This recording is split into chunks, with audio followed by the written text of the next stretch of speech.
21-year-old Joshua Alversano died in a tragic car accident 3 years ago. His family decided to donate his face for a transplant. So that's how we begin this episode of The Troy Show. One of my favorite movies ever, Face Off with Nicolas Cage, probably one of the, let's be honest, he's one of the worst actors ever. Actually, he's so bad that he's actually one of the best actors in the world, I think. He was in the reboot of oh man, Left Behind. That's what it is. The reboot of Left Behind. Now, I got through about 7 or 8 books in that series. And I'll tell you, it's a good read. It's a fascinating read. It is a very good series. Here's the problem, though. The reason I stopped reading it was because the storyline just started to drag out. Like, they would have paragraphs and paragraphs and pages of Buck, or whatever his name is. He's eating a sandwich, and he takes the bread and butters it and puts it in the... I mean, it was like every single page was just of nonsense. It was just background information. And so they wanted to stretch this out, and I can understand why, because it sold. They made a lot of money with this book, and that's great. But the story just... I couldn't even finish it. It was just... I don't know what happens in the end. Well, actually, I do know. Jesus comes. Okay, there you go. I ruined it. I ruined it for everybody.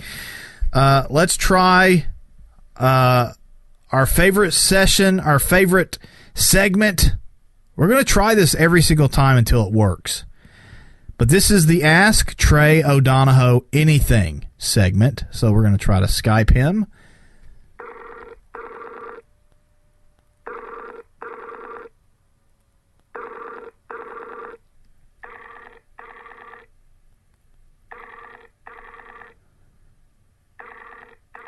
It doesn't look like he's going to answer.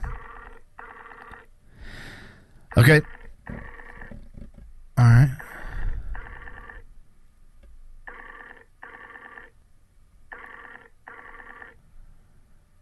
Okay, now I can't get it off.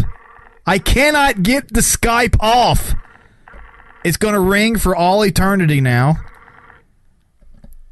And this is going to be what I hear in my dreams now. Because I can't stop it. It's not stopping. What do I do? It's going to keep ringing. All right, we'll have to do it the old-fashioned way. Okay. It stopped. Thank goodness. That was terrifying. I did not know if I was going to be able to stop it. And I just pictured a Troy show in complete disarray. Because let's be honest here. What is your favorite part of the day? Your favorite part of the day, I'm going to tell you, is when you get in the car, you pop in those earbuds, and you start jamming. No, you're not listening to Snoop Dogg. No. Let's be real here, people. You're not listening to Snoop Dogg and the Dog Pound. You're just not. What are you listening to? The smooth sounds of the Troy Show. That's right. Snoop Dogg, Doggy Dog, Doggy Dog and the Dog Pound, like every day, busting caps with Snoop and Dr. Dre. That's right. So I can't get what Trey's opinion on Face Off or Nicolas Cage or the Left Behind series, which is tragic. I just can't. I can't. We're gonna get it. It's gonna happen. It's gonna happen.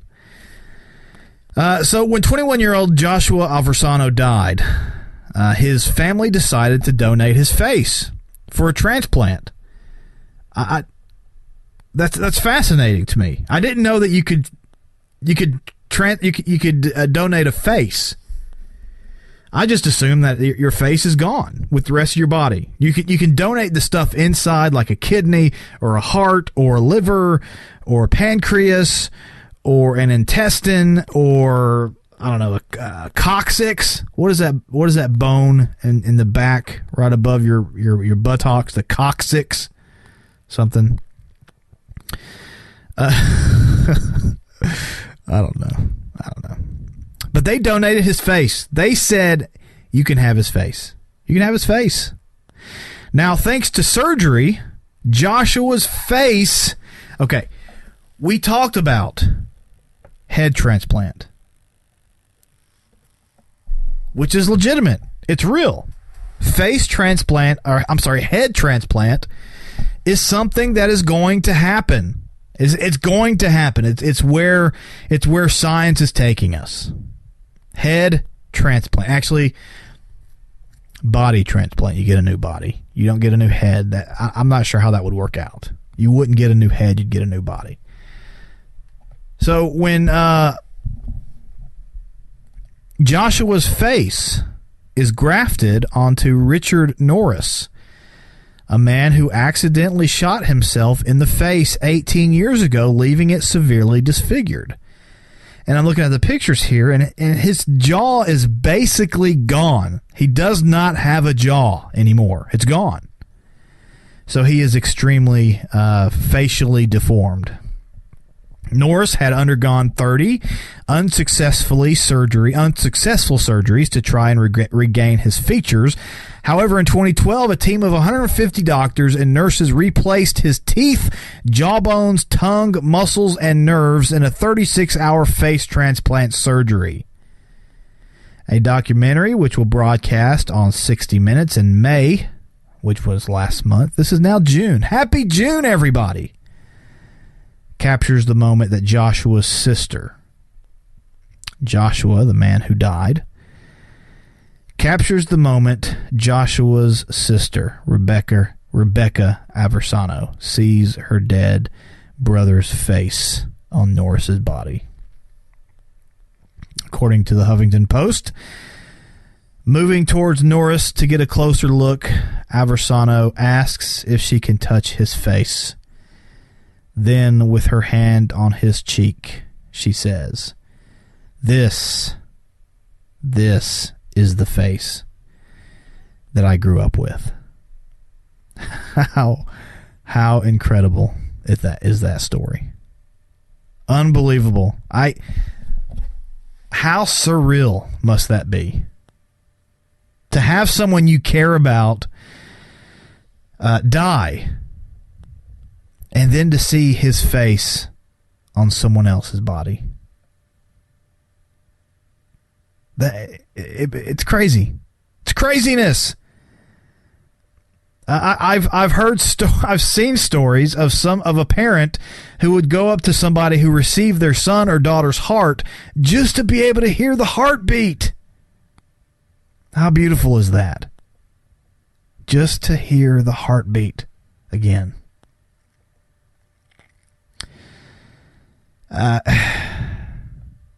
It's hard to imagine. It is hard to imagine to be in that position as a parent, to listen to your son's heart in somebody else's body, to see your dead brother's face on somebody else's head. It's crazy. It's crazy. I can't imagine what that's like. But I wouldn't want to be in the position of having a parent or a sibling lose their brother or son or daughter.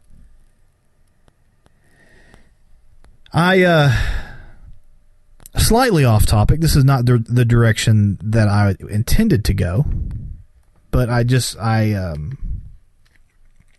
my mind reminded me of something that I saw last night.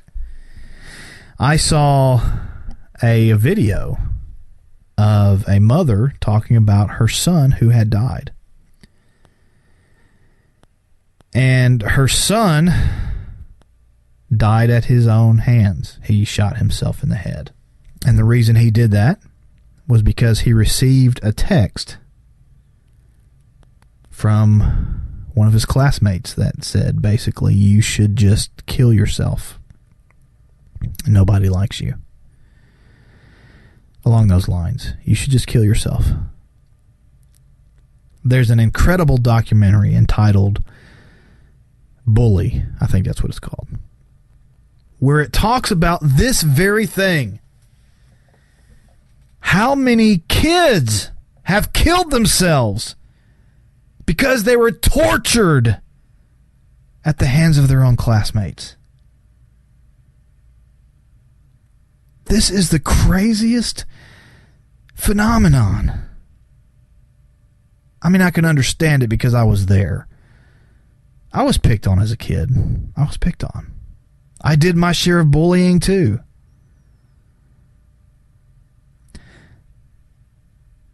But to be at that place, where you're looking in the mirror at your own face and you don't even recognize yourself anymore. You see somebody that you hate and despise. And it's not because of anything you've done. It's because of what people have made you believe about yourself. And I hate it. I cannot stand it to see somebody bullying somebody else. Because they're out there. And they're not just kids. I was in a subway once, about a year ago. And a gentleman was up there, good old country boy, talking down to the subway staff.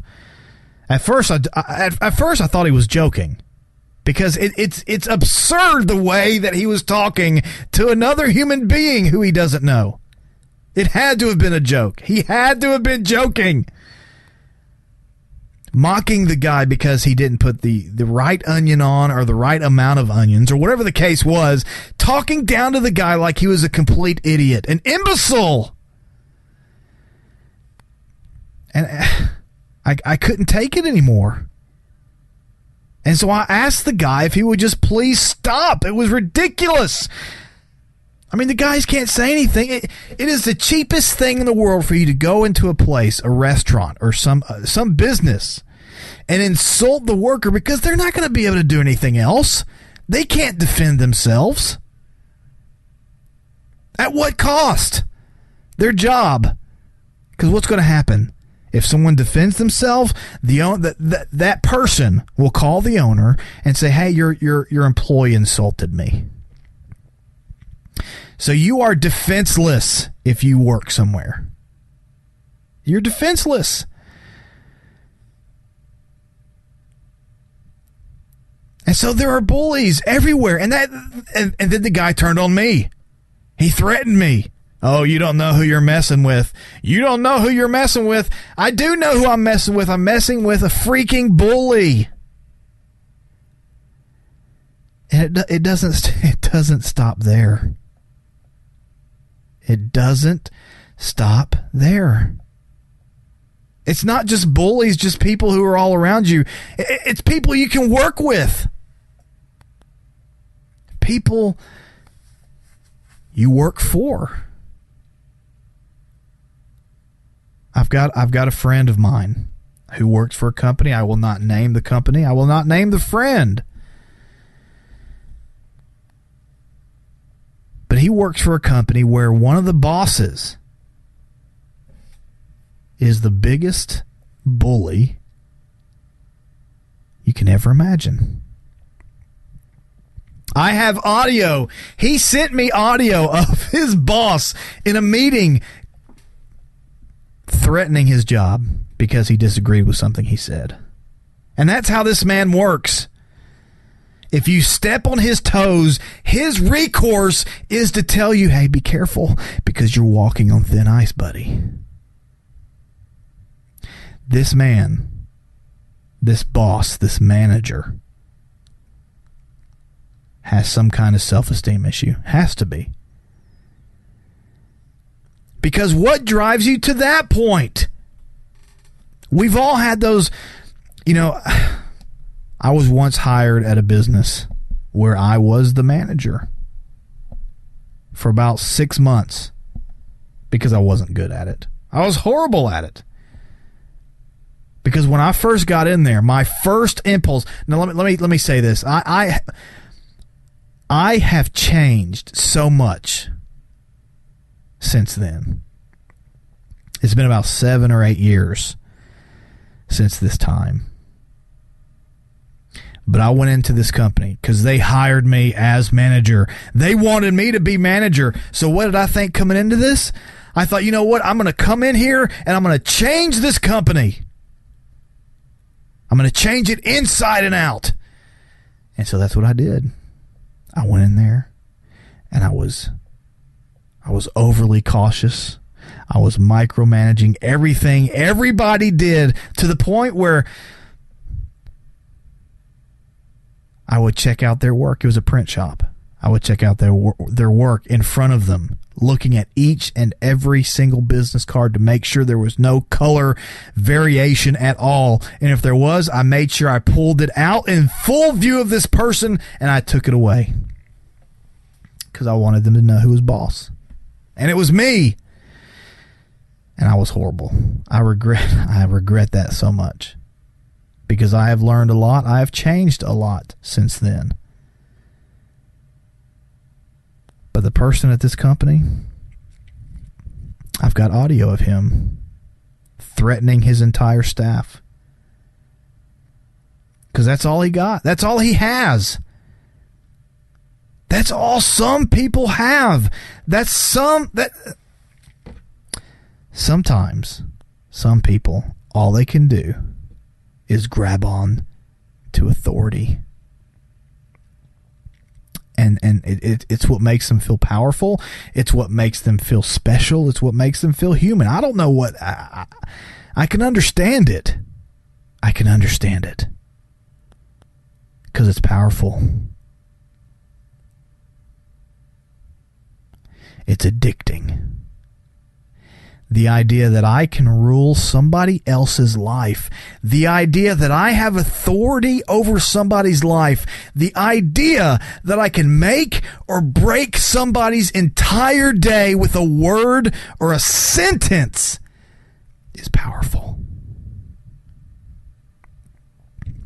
And I'll be honest with you, and you know it. If you have worked anywhere for any amount of time, you know this. Some people are not good at it. Some people are very bad at it. This guy was. And he's made threats to my friend. He's made threats to his coworkers. He's made threats threatening the owner of the company that he would leave if my friend wasn't fired. It's insane.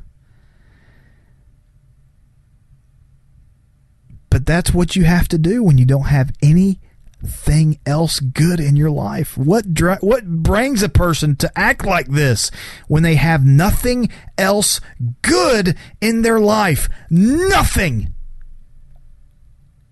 What brings a person to wake up in the morning to have the horrible attitude? What drives a person to go to a job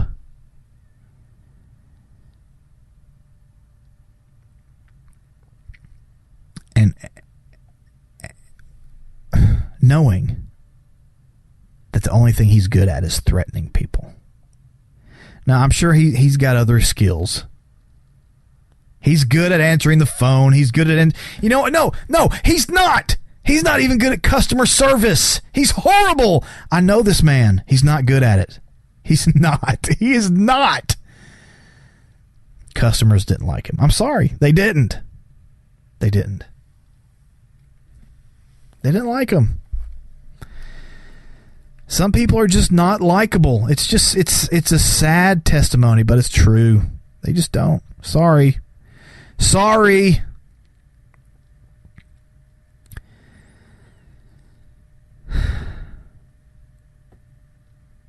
But I don't like the bully. I don't like to be bullied. I don't like to be talked to like a child. I don't like to be talked down to. That's why I don't like to have debates on Facebook. I don't, because I'm not good at it, first of all, and I don't like to be talked down to. Because nobody should be able to do that. It happens, but we shouldn't. You should not talk down to somebody else. You just shouldn't. I guess in a way, I'm convicted by what we talked about in church on Sunday. We're going back through the Psalms. We're starting at Psalm 1. Oh, the joys of those who do not follow the advice of the wicked, or stand around with sinners, or join in with mockers, but they delight in the law of the Lord, meditating on it day and night. I love that.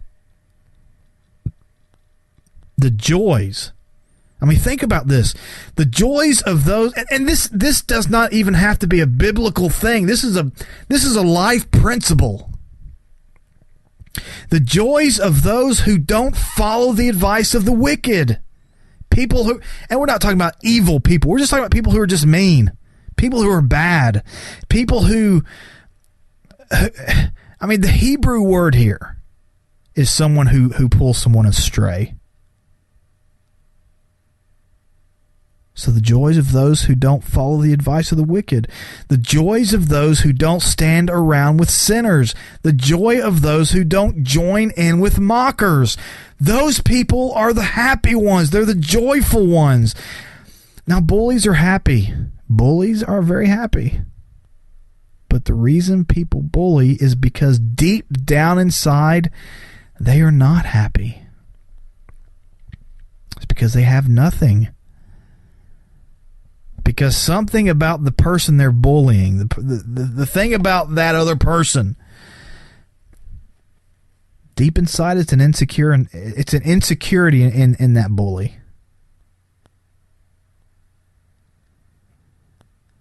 But those who don't follow, who don't stand in the path, those who go the opposite direction of the wicked,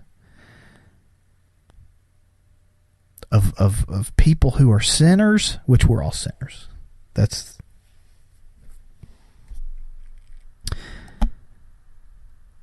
the idea here, is someone who constantly, who makes a life of it, someone who is a professional sinner, or join in with mockers, but they delight in the law of the Lord, meditating on it day and night.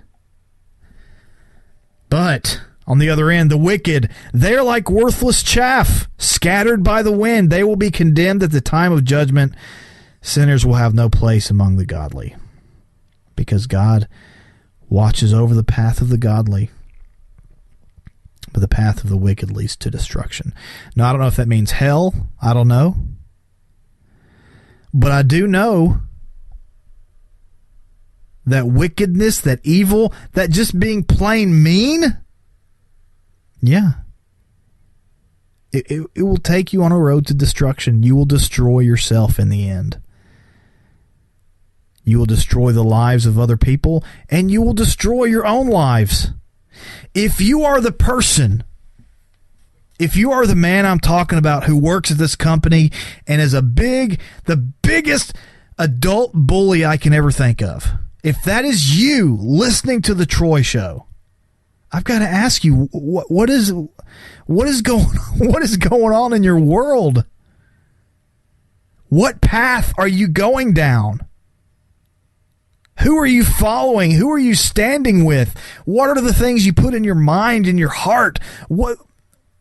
How do you define yourself?